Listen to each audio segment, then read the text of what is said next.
বাপ মারা যায়, মা মারা যায়, বাবা মারা গেছে, জানাজার সময় ডাক দিবে না, ও ডাক্তার সাহেব আসো নামাজ পড়াও। জানাজার সময় ডাক দিবে না, ও ইঞ্জিনিয়ার তুমি আসো নামাজ পড়াও। ডাক দিবে, ও হাফেজ আব্দুল কুদ্দুস আসো, তোমার বাবার জানাজাটা তুমি পড়াইয়া দাও। গোসল করানোর সময় ডাক দিবে না, ও ডাক্তার সাহেব আসো তুমি একটু তোমার বাবাকে গোসল করাইয়া দাও। ডাক দিবে, ও হাফেজ আব্দুল কুদ্দুস তোমার এই হাত দিয়া মাওলানা পাকের কত কালাম লড়ছো, মাওলানা পাকের তেলাওয়াত, এই তেলাওয়াতগুলা কত কোরআনুল কারীমে লেখা, এই লেখাগুলা কত ধরছো তুমি, এবার একটু তোমার এই হাত দিয়া তোমার বাবাকে তুমি গোসল করাইয়া দাও।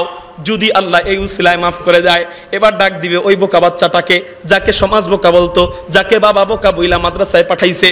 এবার ওই বাচ্চা গোসল করাইয়া দেয়, কাজে লাগলো কি লাগলো না? জানাজার সবাই হয়, ডাক দেয়, ও হাফেজ আব্দুল কুদ্দুস নামাজ পড়াইয়া দাও। এবার নামাজ পড়ায়, আল্লাহু আকবার, সুবহানাকাল্লাহুম্মা ওয়া বিহামদিকা ওয়া তাবারাকাসমুকা ওয়া তাআলা জাদ্দুকা ওয়া জাল্লা সানাউকা ওয়া লা ইলাহা গায়রুক। এই দোয়া করতে দেরি হয়, জানাজা পড়াইতে দেরি হয়, আমার মন বলে তখন মা বাবার রূহটা ফেরেশতাদের কাছে গর্ব কইরা বলে, ও ফেরেশতারা, আমি মারা গেছি তো কি হইছে, তোমরা একটু তাকায়া দেখো, আমি দুনিয়াতে এমন একটা রত্ন রেখে আসছি যেই রত্নটা আমি মারা যাওয়ার পরেও কাজে লাগতেছে। তখন মা বাবা গর্ব করতে থাকে। আর যে সন্তানটারে মাদ্রাসায় পড়াই নাই, কোরআন শিখাই নাই, হাদিস শিখাই নাই, ওই বাচ্চাটা জানাজা পারেনি, পারে। এবার ইঞ্জিনিয়ারে নামাজে দাঁড়াইছে, জানাজার দোয়া তো পারে না, কি করবে? আল্লাহু আকবার, ঠিক না ঠিক? এই অবস্থায় সুবহানাল্লাহ। এবার মা ফেরেশতাদের সাথে গর্ব করবে, এ ফেরেশতারা তাকায় দেখো, এমন একটা সন্তান রাইখা আসছি যে সন্তানটা আমার নামাজের সময় আঁকড়ে রইছে। গর্ব করবে না আল্লাহ? তখন বলবে, ও ফেরেশতারা আল্লাহকে বলবে, আল্লাহ এই সারে শয়তানটারে তাড়াতাড়ি দূর করো, ওর জ্বালায় ফেরেশতাদের কাছে মুখ দেখাইতে পারতেছি না, ঠিক না ঠিক? বোকা বাচ্চাটা কাজে লাগে তখন। এবার কবরে নামবে, কে আগে নামবে? ডাক্তারকে আগে নামায় না, ডক্টরকে আগে নামায় না, ইঞ্জিনিয়ারকে আগে নামায় না, আগে নামায় ও হাফেজ আব্দুল কুদ্দুস তুমি নামো, ঠিক না ঠিক? এরপর কবর দেওয়া শেষ হয়ে যায়, দোয়া করে। নবীজির হাদিস মোতাবেক কার দোয়া কবুল হয়? নবীজি হাদিসের মধ্যে বলেন, 3 ব্যক্তির দোয়া কখনো মিস হয় না। এর মধ্যে এক ব্যক্তি, কোন নেককার সন্তান যখন মা বাবার জন্য দোয়া করবে, দোয়া করতে দেরি হবে, আল্লাহ কবুল করতে দেরি করবেন না। একটা ছাত্র যদি হাফেজ বানায়, নেককার বানায় যাইতে পারেন, ওই হাফেজ বাচ্চা আল্লাহকে বলবে, আল্লাহ রব্বির হামহুমা কামা রব্বায়ানি সগীরা। এই দোয়া করতে দেরি হবে, আল্লাহর কসম করে বললেও ভুল হবে না যে আল্লাহ পাক রব্বুল আলামিন ওই বাচ্চাটা যদি নেককার হয়ে থাকে, অবশ্যই তার দোয়া কবুল করে নেবেন। হইতে পারে এই উসিলায় আপনার কবরের আযাব আল্লাহ বন্ধ করে দিবেন। এবার হাসরের ময়দানে ওই চালাক বাচ্চায় উঠবে, ওই ইঞ্জিনিয়ার, ডক্টর, ব্যারিস্টার উঠবে। আল্লাহ বলবেন, যা কোরআন শিখোস নাই, হাদিস শিখোস নাই, পর্দা শিখোস নাই, নামাজ শিখোস নাই, জাহান্নামের মধ্যে যা।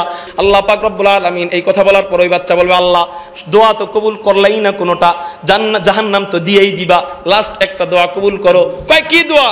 আল্লাহ জাহান্নামের দরওয়াজার সামনে ওই যেই মা বাবা আমাকে কোরআন হাদিস শিখায় নাই, আমাকে সুন্নাহর অনুসরণ শিখায় নাই, যেই মা বাবা আমাকে পর্দা শিখায় নাই, নামাজ শিখায় নাই, হাদিস শিখায় নাই, ওই মা বাবাকে আগে জাহান্নামের দরওয়াজার সামনে দাও। ওই মা বাবার বুকে পাড়া দিয়ে আমি জাহান্নামে যাব। এই কথা বলার পর ওই মা বাবাকে জাহান্নামের দরওয়াজার সামনে শোয়ানো হবে। ওই মার বুকে পাড়া দিবে, বাবার বুকে পাড়া দিয়া ওই সন্তান বলবে, ও বাবা তুই না আমারে কত মহব্বত করতি, ও মা তুই না আমারে কত মহব্বত করতি, 10 মাস 10 দিন আমার পেটের মধ্যে রাখছিলি, প্রসব বেদনায় কত কষ্ট দিছি, রাতের পর রাত তোরে আমি জ্বালাইছি, ঘুমাইতে দেই নাই, তোরে আমি খাইতে দেই নাই, আমারে সব সময় তুই পালতি, আমার পায়খানাটা পর্যন্ত ডান হাত দিয়ে পরিষ্কার করতি। ও বাবা আমার মাত্র 60-70 বছর জিন্দেগির জন্য তুই কোটি কোটি টাকা রাইখা আসছস, মাথার গাম পায়ে ফাইলা মেথরগিরি কইরা তুই আমার জন্য কত কষ্ট করছস।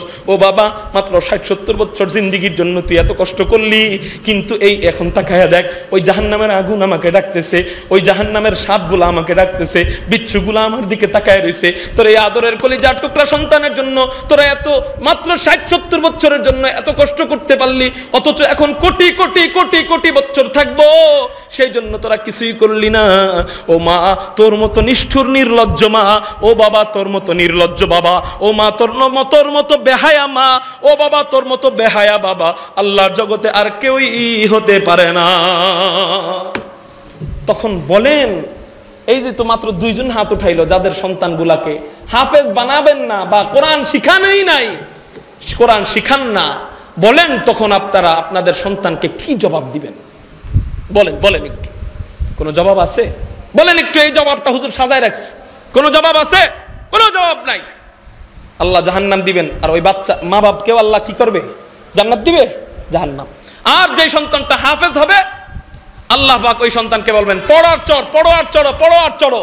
6233 আয়াত পড়বে, আল্লাহ পাক 6233 তলা বিল্ডিং এর মালিক বানায় দিবেন।